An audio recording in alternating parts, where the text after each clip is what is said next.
خانمی بود به نام ام خالد، مریض شد، رفت پیش پزشک معاینش کرد، گفت خانم تجویز من اینه، آرد بوداده، تو عربی بهش میگن سویق، با شراب ناب قاطی میکنی، هر روز میخوری، نخواستی آردو بخور، یه شیشه شراب روش بخور، این مرضت رفع میشه.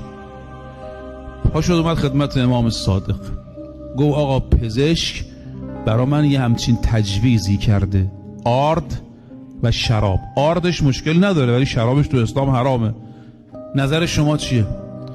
آقا فرمودن مگه پزشک بهت نگفته بخور؟ گفت چرا؟ گفت پس برای چی پیش من اومدی؟ میخواد ببینه درکش چقدر ها.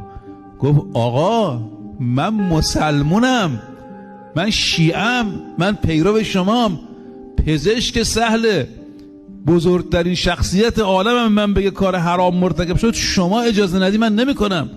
آیا این مرض من که پزشک تجویز کرده با آرد و شراب خوب میشه، من اجازه دارم شراب بخورم یا نه؟